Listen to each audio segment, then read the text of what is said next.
Good Monday morning, New Testament class. This is Mr. Sly coming to you Saturday evening, sitting all by myself up at Redeemer Christian School.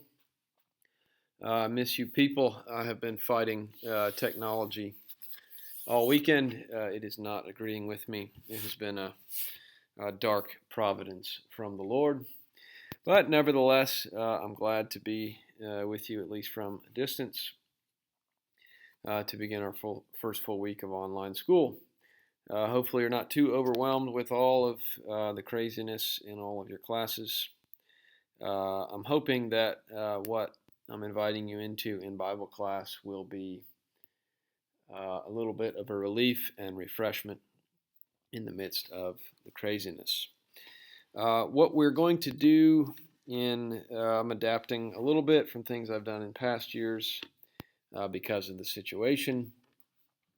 We're basically going to study one letter in the New Testament each week. We're going to do a deep study of it by looking at one passage very closely, and we're going to do a wide study of it by surveying the book in some broader terms. So you can think of that like deep and wide.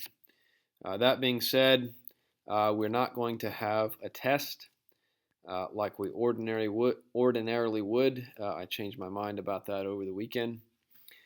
So there will not be a test. Instead, there will be much more regular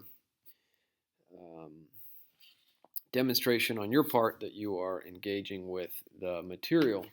My vision is a little bit less academic in some sense, but kind of a combination of the exercise of your mind and particularly the exercise of your heart to sort of engage with some more basic but sort of deep and personal Bible study in the New Testament on your own, and I will guide you in some particular ways as you do that. So, that being said, we're still going to kind of use the something to watch, something to read, something to write paradigm. So let me tell you what your expectations are for the week of March 30th through April 3rd. You have a couple things to watch. The first one is this video, after which you'll leave a comment. The second one you should be familiar with. It is the Bible Project video on the book of Philippians. I trust you're very familiar with those at this point. You can go to their website, BibleProjectVideo.com. You find your way to the New Testament videos and then to Philippians. That being said, I also intend to put a link to it directly in the Monday morning email. So you're going to watch that, and then since we can't be together and have a little competition, I'd like for you to create 3 questions with answers and send them to me. 3 questions, 3 answers from the Bible Project video on Philippians. So you're going to watch this video and leave a comment. You're going to watch the Bible Project video on Philippians. And thirdly, will be something new, which I'm a little hesitant to do since I've not actually shown you this before. Perhaps you're familiar with it, but if you're not, you're going to watch one more video. It is called, it's actually a series of videos called Look at the Book. They're produced by John Piper and DesiringGod.org. You're probably familiar with John Piper. We've listened to a few of his podcasts. But he also produces a series of, I would call them deep Bible study videos called Look at the Book. And the video that you're going to watch is called To Die is Gain, Philippians 1:20 through 23. So you can go to DesiringGod.org and search that, and you will find that video under the Look at the Book series.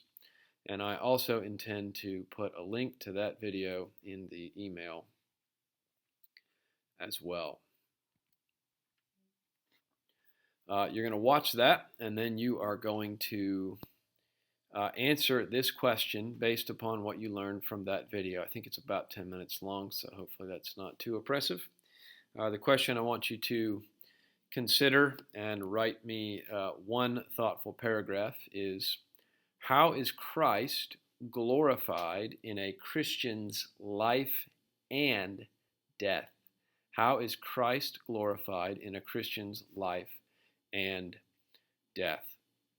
Now, as you watch this video, I want you to learn something from Philippians 1:20 to 23, but I also want you to pay attention to how John Piper studies, with his mind and his heart, studies Philippians 1:20 through 23. What are the tools he uses? How does he go about doing it? I want you to pay attention to the way that he considers the structure of the passage, how one thought relates to the next thought, how different propositional statements connect to each other to say something true. So I want you to consider the structure, the way he connects words and thoughts and ideas, because we're going to work with these tools over the next few weeks. So this video, Bible Project video, look at the book video on Philippians 1:20 to 23. Secondly, your reading for this week, you are to read the whole book of Philippians. It is not very long. It's Philippians chapters 1 through 4. You're going to affirm that via email. You're simply going to say, I have read Philippians 1 through 4. If you read it in 5 minutes, I think you're reading too fast. If you read it in 45 minutes, you're probably reading too slow. It should probably be somewhere in between.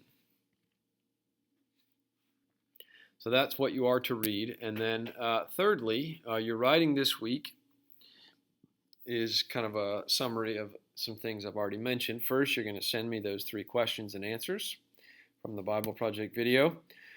You're going to send me an affirmation, a simple one-sentence statement that you read Philippians 1 through 4. And then the third thing you're going to do is a little bit more significant. I'd like for you to choose one of the following passages from Philippians. Either chapter 1, verses 8 through 11, or chapter 2, verses 1 through 11, or chapter 4, verses 10 through 13. So choose one. You can take a glance at them and see which one you're interested in studying.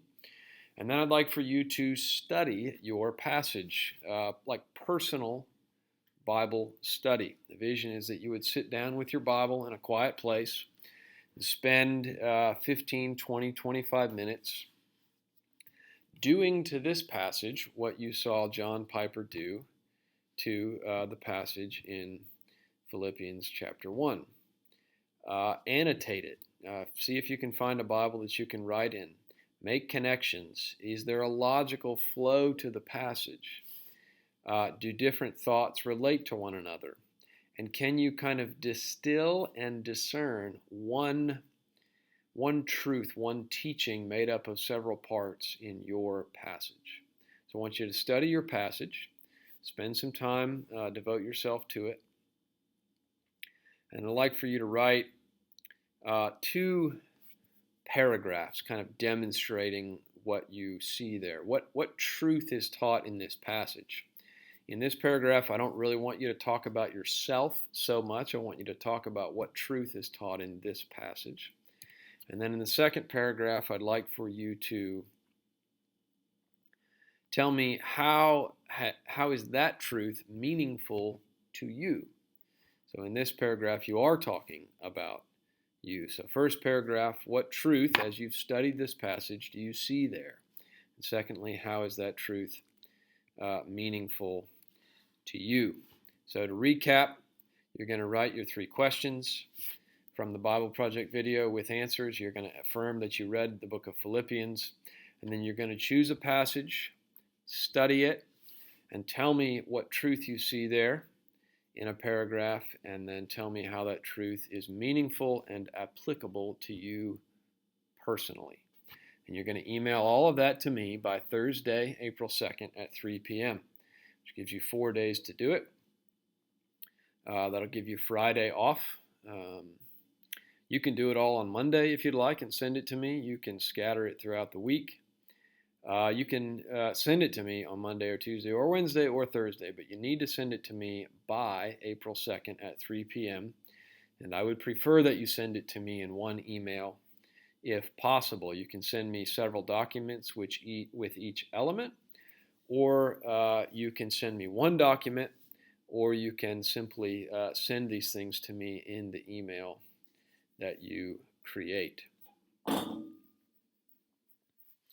So, something to watch. You got a couple things to watch, something to read, particularly Philippians, and a few things to write.